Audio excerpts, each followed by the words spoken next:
Watch the entire video, my lovely viewers, from start to finish, to get the whole thing. Without wasting much of your time, let's get right into it. This is DJ Mutati exclusive.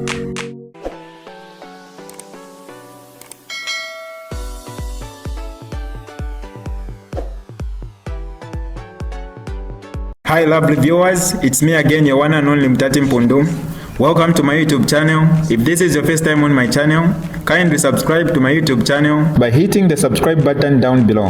Turn the bell icon to join the notification squad. Don't forget to like, share, and leave a comment. Tell me what you think about this video in the comment section below. I'll be super glad to hear from you lovely viewers. Now, South Africa says it will continue to support the Zambian government as well as former President Edgar Lungu's family amid a diplomatic row. Now, International Relations Minister Ronald Lamola has wrapped up a trip to Lusaka where he met President Hakainde Hichilema. Lamola conveyed President Cyril Ramaphosa's condolences following Lungu's death. South African government has backed calls for a state burial as a fitting tribute to Lungu's leadership as well as his service to Zambia. However, Lamola says there's a need to balance this with the wishes of Lungu's family. Last week, the repatriation of Lungu's body from South Africa was abruptly cancelled by his family following uncertainty about where he would be buried. Now, the former statesman will be buried here in South Africa in what will be a private ceremony. All right, let's speak now to Crispin Phiri, spokesperson for the Department of International Relations, joining me now in studio. Crispin, thank you so much for the time. This must be an interesting one. I'm not sure if South Africa has ever done this before, but to ultimately help in the burial of a former president of an African country then, in which the family has decided not to repatriate the body back to Zambia. How exactly does South Africa deal with this from a diplomatic point of view, considering Minister Lamola's visit as well to Lusaka? Yes, thank you for having me. And that was precisely the purpose of Minister Lamola's visit to Lusaka, to firstly share the country's condolences on the passing of President Lungu, and also to say that South Africa does acknowledge the importance of a nation burying their former president. However, at this stage, we are bound legally to follow what the family requires, and we would then have to leave it there with the family's obligations or the family's wishes. But this also comes on the back of us having legal obligations to honor the family's wishes as they are resident in South Africa. So that then comes with some attendant rights as well in terms of some various legislations that would apply in these processes. So that is where we stand on the matter. But it should not be seen in any way as us not wishing to respect the Zambian government's wishes or disrespectful to the Zambian nation as well. What has the Zambian government actually said with regards to this? Have they made note of this at all? Have they spoken ill of the decision made by the family? You'd have seen that the president issued a statement saying they apologized to the South African Defence Force because there was a full ceremony that we had agreed to embark on for President Lungu's send-off, the late president. And unfortunately, this could no longer take place. So from where we stand, it does seem as though the Zambian authorities do understand that this is not a decision of the government at all, and it's not a reflection of the government's decision.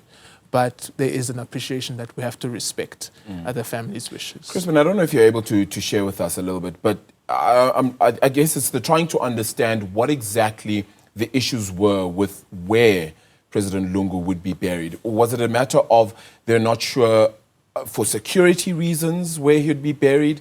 Or was it just a case of not being sure traditionally about his whereabouts because parts of the family, indeed, as you said, have that South African citizenship too?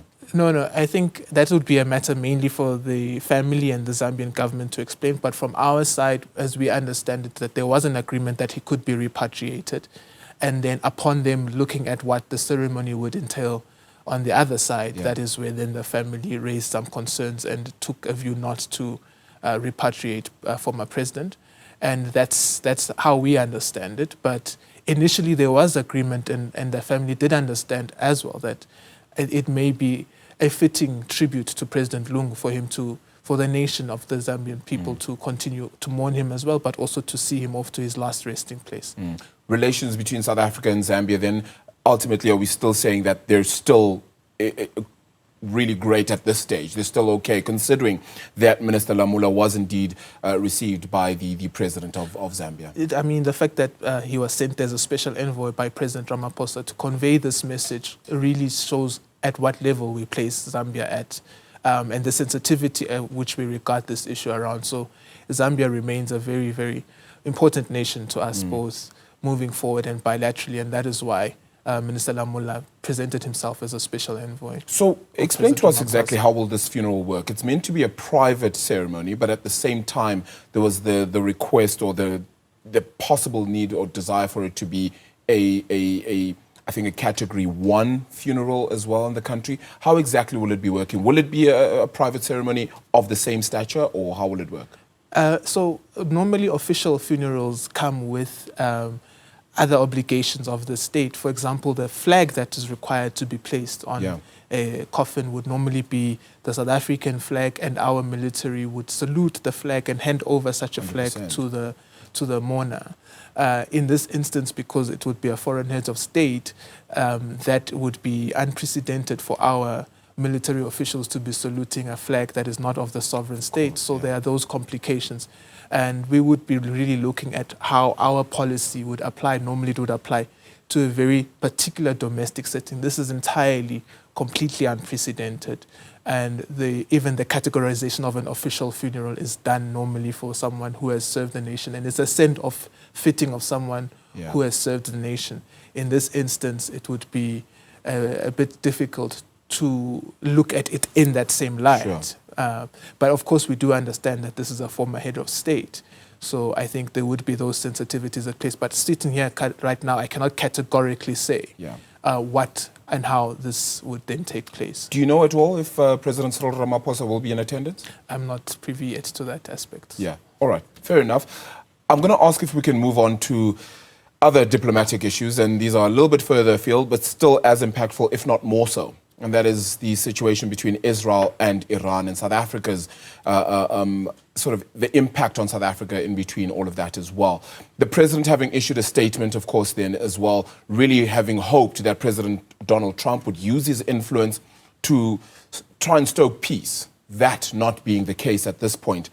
Where does South Africa lie, if in any way, in trying to put forward peace between these three nations now, I suppose, with the United States involved? We do believe that the United Nations should be at the central point of all of these matters, because the United Nations Charter is very, very clear on how we go about resolving these issues. Firstly, Article 2.4 of the Charter requires that sovereign and territorial integrity of states must be respected. Yeah. And like we've said in other conflicts as well, we think that this type of action, both by Israel and now we're seeing with the United States, does violate the sovereign and territorial integrity of Iran, like we've said in other conflicts as well. And that's an important point of departure. But we do believe that ultimately we want to see international law being respected. And at the point where the Charter is no longer the center of anyone's considerations when they choose to act, is a point of deep concern for us. We do believe that diplomacy, not war, yields solutions. And like you were saying, we are now seeing that often and very often when there is a war, the victims are not state actors per se, but innocent citizens. And this is really a cause for concern. This also does come at a time where we're also seeing escalating conflicts in Sudan. And we really do call for peace in Sudan as well. President Ramaphosa recently had a meeting with one of the former prime ministers of Sudan, or of the civilian prime ministers recently, and we do constantly call for the de-escalation of conflict everywhere, not just in the Middle East, 100%. But also in the Ukraine and in Sudan. We call for a route that leads to diplomacy rather than the destruction of innocent human civilians. Does President Ramaphosa have the ear of any of the three leaders, whether it be the Ayatollah, whether it be Benjamin Netanyahu, who of course may not necessarily have favorable preferences towards South Africa, and of course President Donald Trump, who we've recently had engagements with? We've had a number of engagements with various world leaders. You would have seen President Zelensky coming to South Africa, President Ramaphosa speaking to President Putin over the phone. President Trump himself having spoken to President Ramaphosa about the Ukraine-Russia conflict before President Ramaphosa went to Washington. So there are various diplomatic tracks that always remain open, and President Ramaphosa, when necessary, does engage. On the on the Middle East conflict, there are a number of other individuals who've been constantly engaging as well around a peace to diplomacy, and that will continue. But in this instance, we are seeing an escalation that is of great concern. You aren't at liberty to say who those people are who are helping with regards to those sort of talks as well between South Africa and perhaps trying to litigate the situation, even with the United Nations. It's a number of Middle Eastern states as well that we continuously engage through their proximity to where the conflict is. And that is normally what you would do in the course of diplomacy, to understand from the neighboring people who are closer to the conflict sometimes exactly how they see it unfolding, and how do we go about finding a path to peace. And so that's in the normal course of our work. Crispin, something like this could impact in certain geographical territories, and one looks at it economically as well. And I'm going to have a conversation like that. For example, the Strait of Hormuz has great impact on the amount of oil and gas that is distributed, not just within the region, but certainly in other areas, including South Africa, which has had deliveries from Iran in the past when it comes to oil and gas. Is that of great concern that trade may begin to look different, considering the state of this war as it currently stands? You've already seen the oil prices become what we can say jittery. And that is always the case with conflicts. Even the Russia-Ukraine conflict had economic impacts on energy and food security. We're now likely to see the similar thing as well with economic trade, especially around oil trade in that region, affecting the price of oil.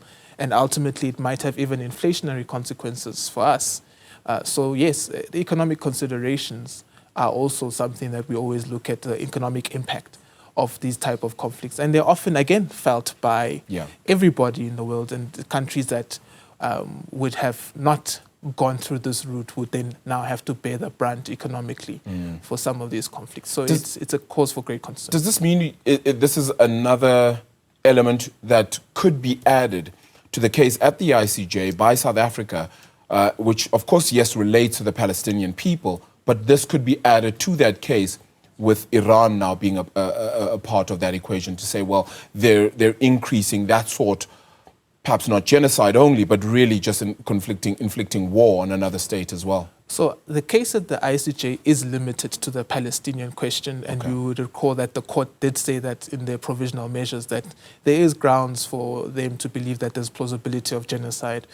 We have filed our memorial. It's based on evidence that we have seen and documented on the Palestinian question solely. So it would not be possible to bring an But would another case be able to be brought forward by South Africa then? No, that is not a consideration at this stage. We're really calling for a de-escalation of violence, as we are seeing. We are calling for the primacy of international law to take precedent rather than having states take matters into their own hands. We are also calling for countries to join the non-proliferation treaty, that the non-nuclear proliferation treaty that even Iran is part of, so that where we believe that there may be violations of how nuclear is being enriched, that is the authoritative body that looks at these breaches and makes a determination, rather than it being individual states who on their own whim would decide this. And we've actually seen the International Atomic Agency Director General come out very strongly to say from where they're sitting, they do not believe that these attacks were justified.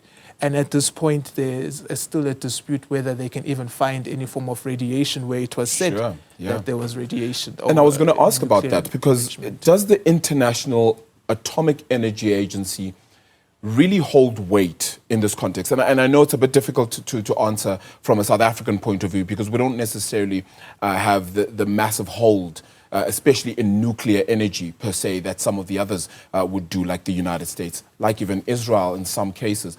But are we saying that right now it would be fully dependent on the International Atomic Energy Agency to ensure that a situation like this does not escalate further, and that they're allowed into areas like Israel to ensure that their nuclear activity isn't beyond the scale in which it should be for some of the others that are within that proliferation? It's absolutely imperative. You want the experts giving us and we all agree that these are the experts giving us factual information about what they're finding and what they believe this nuclear energy is being used for. The Iranians have said that it's being used for civilian purposes. The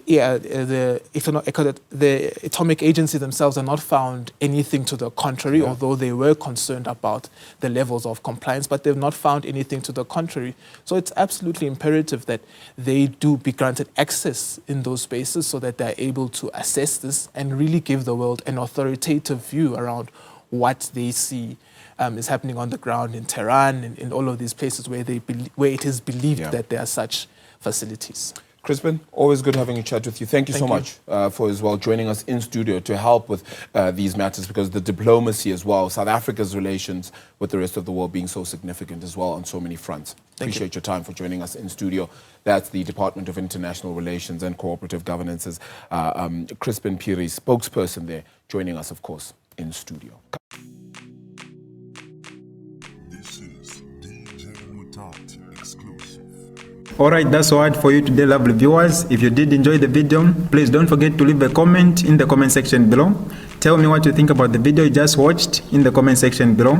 I'll be super glad to hear from you, lovely viewers. Once again, I go by the name of Mutati Mpundu. I love you, peace, I gotta go.